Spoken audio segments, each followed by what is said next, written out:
So what we have right here are Niagara grapes from New York. We ordered these, I'm guessing about a few weeks ago, so that we could get them today. We're gonna go ahead and start processing these, y'all. Well, hello everybody and welcome to Essential Life of Ours. This is my children watching Go Danny Go. It has become one of their most favorite shows to watch.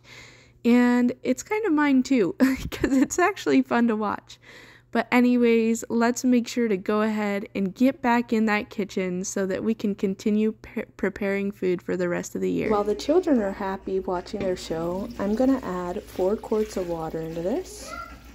And this is the way you do it without a steamer. I looked all over for how to do it without a steamer, but leave it to the Mennonite relatives to go ahead and show me the right way. So right here, what I'm doing is I am adding the 4 quarts of water to the pot to get the steaming process going. So lucky to have people that know what to do so that I can get this done and do it the right way for y'all to show you how to do it without a steamer. Now what we're going to do is we're going to go ahead and smush them. Smush them down, get some of that juice going.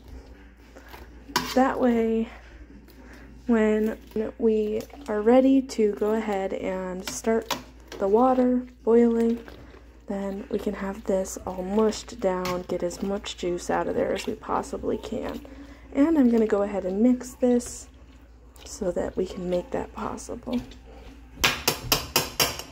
This is my son insisting that he helped me with this, and it was just so adorable in the moment to be able to have him do this with me.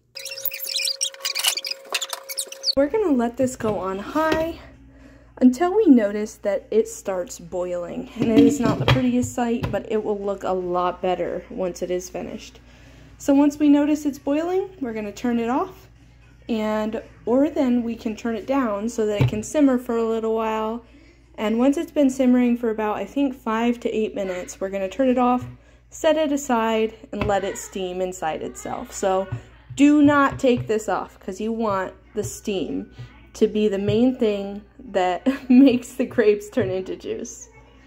So what we have right here, I'm opening it. You don't open it though, but once it is done boiling, you keep it right here on simmer. And you let it simmer for a little bit. Then you let it sit until it's cooled off a bit, and then what you do is you go ahead and you strain it through a strainer.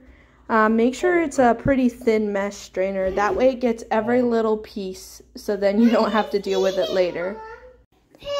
Yeah, I'm taking a picture.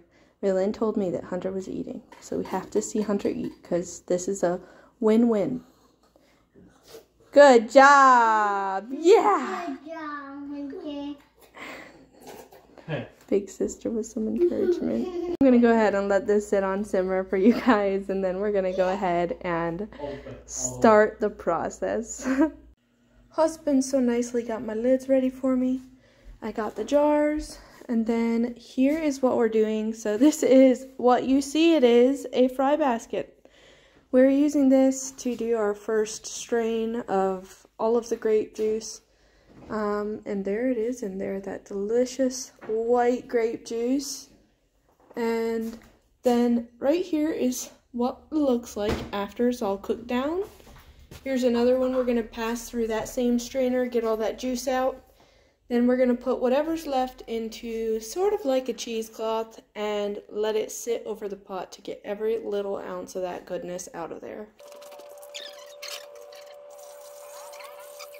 Look at this, guys.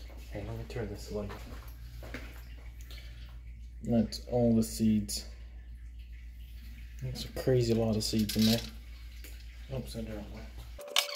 So there it is, gonna let it sit. Then we gotta run it through the next batch of straining. And then we're good to go to put it in the jars.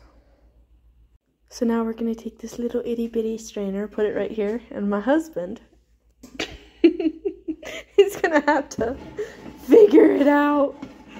Figure it out. Figure it out, babe.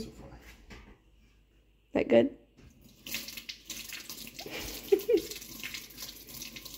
This is so it doesn't catch all the seeds. Make sure we get all of that pulp out that we don't really necessarily want the larger pieces of pulp in there. And get it all going. Doing a good job. So now what we're gonna do is warm it up until it's boiling so we can go ahead and hot can them. We're just getting the last bowl done and put into there and making sure to get all the little bits of juice so that we don't waste any. Got my setup here, started to boil, ready to hot can it. Wondering what hot canning is, it is not FDA approved. So if you do it, you're doing it at your own risk. I like to laugh at that, but I gotta say it. Anyway, so this basically hot canning is where you do not do any water bathing. You just boil it as hot as you can get it, and then you put it in your jars, you put the rings and the lids on, you let it seal, and you got your food right there, anything you want to do. But this method is good for grape juice. You can do this with pizza sauce, any kind of juice you can do this with. But with other items, I would definitely probably tell you that water bathing is the best option out there. Unless you're fancy like them fancy people and you got yourself a pressure canner. I have not been, how do I say it? I have not been the type of person to do pressure canning yet. Not saying that it's not safe, because it is. As long as you know what you're doing, I am just not ready for that next step in my life yet, if you know what I mean. So yeah, gotta get that going, but here we go, y'all.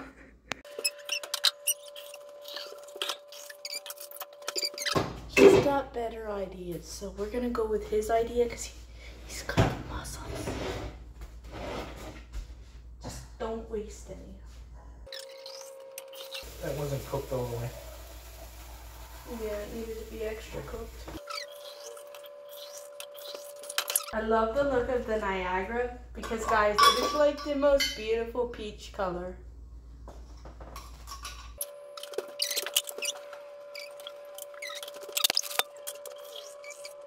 Here, put a little more in this one. And that one too.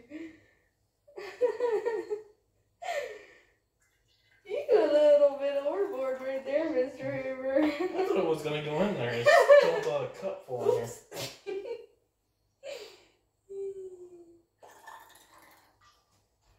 I still have a cup. So right here, what we got, babe's gonna tighten them up.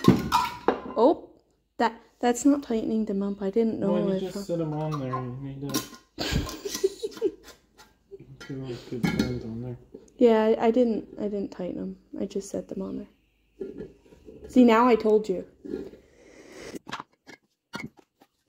You're doing a really good job.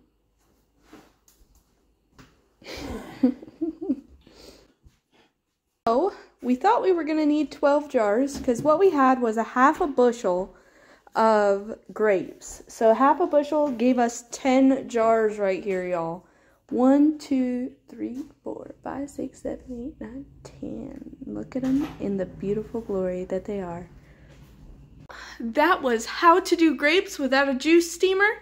We hope y'all enjoyed this video tonight as we enjoyed doing it because grapes are one of the most easiest things for us to do. Grape juice is something that is definitely necessary for our family because if we don't have juice, the children will go crazy. So juice is a necessity. Anyways, have a wonderful night, y'all. Enjoy. So it is the next day, y'all, and we are so excited because every single one of these had sealed. We had done a batch of Concord grapes, and let me tell you, those definitely have a lot more pulp, and it is definitely thicker, but it does not diminish the hard work at all. That is all for Essential Life of Ours tonight, y'all. If you liked it, make sure to like, subscribe, and comment, and keep watching for more videos.